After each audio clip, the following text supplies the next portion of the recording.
सांगलीवरून आलो आहे. बी आर पाटील माझं नाव.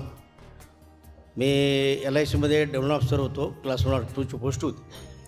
मी अनेक दत्तधाम आश्रम पाहिलेत महाराष्ट्रामध्ये. बऱ्याच ठिकाणी मी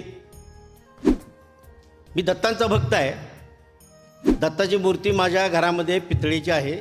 मी बऱ्याचशा या महाराष्ट्रामध्ये दत्तधाममध्ये जात असताना आणि तिथला घेतलेला अनुभव, त्या अनुभवापेक्षा इथला अनुभव एक अद्भुत चमत्कारिक अनुभव येतो. म्हणजे असा की मला वाटतं प्रत्येकाला तो आला पण असेल.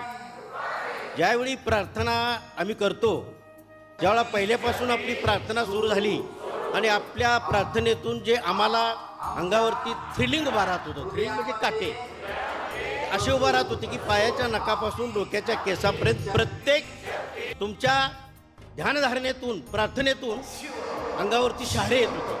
म्हणजे कसे, एखादा अवयव जर एखाद्या शरीरामध्ये दुखत असतो, त्यावेळी तुम्ही जे सांगता सर्व शरीरामध्ये, जेव्हा सर्व शरीराच्या अवयवाची नावं घेऊन आपण जेव्हा आम्हाला उद्बोधन करता, त्यावेळी प्रत्येक इथल्या असणाऱ्या प्रत्येक भाविकाला आणि साधकाला असं वाटत असेल कदाचित, म्हणजे मला वाटलं, आपल्याला वाटलं असेलच, तर त्या अवयवाला तुम्ही टच करता त्यावेळी तिथं कुठंतरी आपल्याला जाणीव स्पंदनं निर्माण होतात. अशी भावना म्हणजे माझ्या तरी मनात आली, आपल्या मनात निश्चित आली असेल. आणि या आश्रमात एक विशिष्ट प्रकारची शांती निर्माण, डोक्याला शांती वाटते.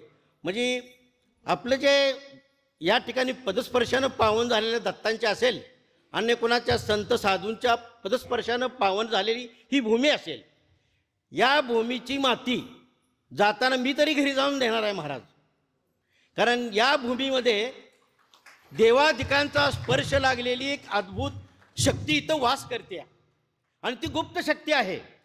या गुप्त शक्तीचा परिणाम, आपल्याला उपयोग कधी ना कधीतरी 101% होणार, ह्याची मी तुम्हाला महाराजांच्या वतीनं ग्वाही देतो आणि भक्तांच्या वतीनं पण मी तुम्हाला मार्गदर्शन करतो.